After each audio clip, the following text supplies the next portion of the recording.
Going through customs is one of those necessary evils that we all have to do when we go on holiday. It's exactly the same for every animal that comes into and out of Heathrow, and I've come here to the Animal Reception Centre to go behind the scenes.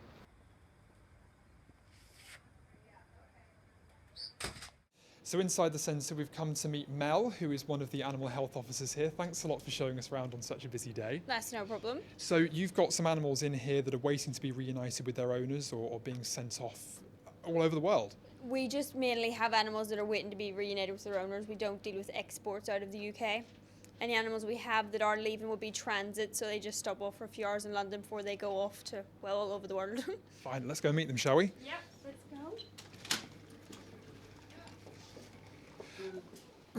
So on the wall just inside the door here is this screen. And what does this show? This is our heads board. So what you're looking at here is our pickups for the day. So yeah, as you can see, the flights start very early in the morning. We get reptiles every day, we get fish every day, then we get zoo animals. We had some eyes. What are they? Very strange looking creatures. They're from Madagascar. Right. And the local people think they're sort of from hell because they're quite strange looking creatures. So they're hunted in Madagascar, so they are, becoming a bit threatened. So they were going to a zoo for a conservation project. Through the door, and this is where it all starts. We've just got British Airways here, and they've got some pets going in transit, I think, to Marseille. Got a cat going from the Grand Cayman Islands to Marseille, which is those very pretty little cats in there. The dog you can see in the background, who's a pit bull, I think, is coming from the States to Riyadh.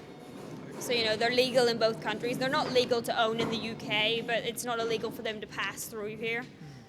So he'll go off to Riyadh tomorrow afternoon, so he'll be here overnight. How many animals do you receive in this bay on an average day? It would be very hard to say on an average day. I'll give you some figures. In the last year, we had 10,000 dogs, 6,000 cats, and nearly 30 million fish. I love how it's more fish than anything else. I would have thought it was mostly cats and dogs. Oh, think of how many fish you can fit in a bag. I suppose so, yeah. There are so many doors in this place. We actually have all the doors as a security feature because our main job is to stop rabies coming into the UK. So if an animal were to, say, escape that kennel, there are 2 doors. Well, there's actually about 5 doors between anywhere they could get out into the UK. So that's the reason, to make sure nothing can escape so it's in touch with the public. And has that ever happened? No. Not even close. No? We're very good at our job. Good. They would say that though, wouldn't they? Through yet another door, and here we are faced with a long corridor full of some kennels. I guess this is where the dogs actually are. Yes, these are the dog kennels. So, we've got a very nice Doberman in there. Oh, let's go and meet him, shall we? Hey, you having a little sleep? He looks well protected down there with some blankets and... we make them comfortable. They get a few beds in there. They've got a radiator to keep them warm, food, water, and they've got that nice outside area to stretch their legs. We've got Fugsley. Fugsley's a little pug who's come in from America today. He got here 9:45 this morning, and we do say it can take up to 4 hours turnaround time because they have to get here. We have to scan their microchip. We then have to go through their paperwork, make sure that everything is in order for the UK, and then they have to clear customs. So it's a bit of a process. So we do say around 4 hours. These animals have been rehomed, found in the public, and then handed into ourselves. And we've made quite a collection over the years. So they now all reside in the building, and they're used for handling courses, college tours, things like that. This is my favourite. He looks like Yoda. He's the White's tree frog. You can just see him sitting in the corner. Oh, he does look like Yoda. He does look like Yoda. And he sits like this a lot of the time as well. Dark green with his hands pressed together. Yeah, pressed together, yeah. It's very cute. It is astonishing, you go through the airport normally. Never think. No. No. I think last year, the year before, we had more fish come through Heathrow than people came through Heathrow. Really? Yeah, more fish than people. Now that is a big snake. He is not the biggest snake in the building. No? No. I will show you the biggest snake in the building later on. We'll go and take a look at that later on. We're off to the quarantine side of the building. So this side of the building has the animals that are coming from sort of countries with a higher risk of rabies. So you're looking at South Africa, Saudi Arabia, Thailand. We have to wear these gowns And these will then be removed when you come out and a new gun will be used. And again, you go through a disinfectant bath on the way through, such as offer disease control and keep rabies out of the UK. So we're going into a fan bath. Yeah, this is the fan bath. Oh, and there's a bit of water down here on the floor. I'm glad I took my shoes off. That's the disinfectant stuff in there. Okay, so any animal that comes through, as I said, they come through in transit. Obviously, for security purposes as an aircraft, we have to x-ray that animal again to ensure that there's nothing shouldn't be in there, i.e. explosives, drugs. Explosives inside an animal? We discovered, I think it was £750,000 worth of heroin in some cat boxes. Wow. The boxes were abnormally heavy, so they were then, the cats were taken out and they were put through the x-ray machine, and that's when the drugs were discovered. This is our band dog that we had the police in for earlier. And her name is? Aphrodite. Aphrodite. What kind of dog is she? She is an American Staffordshire Terrier, which is another name for a pit bull. Okay. So what happens to her then? The police will speak to her owners and they will have two options, which is one, send her back to her own country as she came from, or two, they can have her seized and then go through the courts to see if they will be allowed to have her back. But the risk of that is they may not let them have her back and then she would be put down, unfortunately, which is why we recommend just not bringing them into the country. What's behind this door, Mel? Behind this door, we've got our two dwarf caiman crocodiles that live with us. Crocodiles in an airport? Yep, two crocodiles. They've lived with us for probably on and off for about 2 years, and we use them for our handling courses, which is only for sort of colleges and professionals. So we'll come down, they'll teach you how to handle a crocodile. You ready? Let's go in. Okay, let's go. Let's meet the crocodiles, shall we?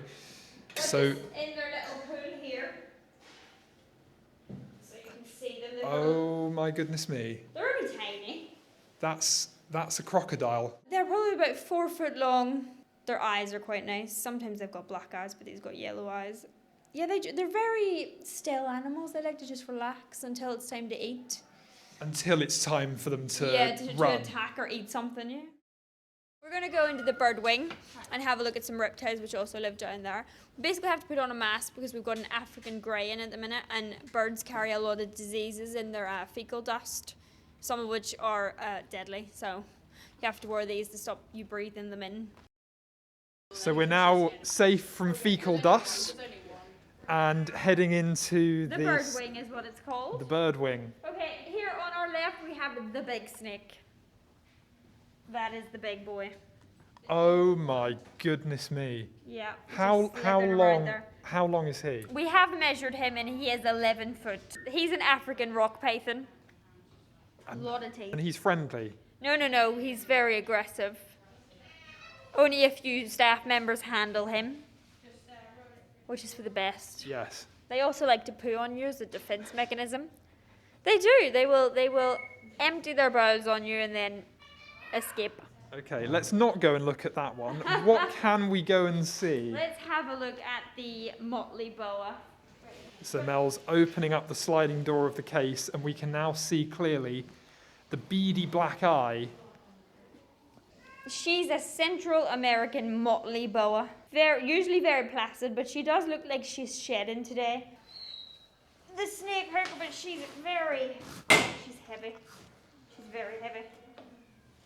Oh, come here, you. Oh, there you go. And there we go, she is out. Oh, she's a big girl, like I said. Very heavy, surprisingly heavy. And she's all muscle. Like, that is just muscle. You don't want her getting anywhere near your neck, because if she squeezed around that, you wouldn't be doing much breathing. My gosh. Can I touch her? Touch her, yeah. They're not slimy. People always think they'd be slimy. They're more They're like not. fingernails, if anything is how to describe it. The feeling of your fingernail. One final treat. What's in here? That is Jacob, who is our white throat monitor. And he's lived here since he was a little baby. And as you can see, he's about 5 foot long now. Very friendly. He's got a little lead and harness behind you, so he goes for walks. Loves you to scratch his head. Amazing. Next time you come through Heathrow Airport on the way to your holiday, just think, just down the road, there is a collection of animals that would rival that at London Zoo. And it's people like Mel here who take care of them. Thank you so much for showing us No around. problem, Chris. It's lovely. Thank you. Come fly with me, let's fly away. If you can use some exotic booze, there's a bar in far Bombay. Come on.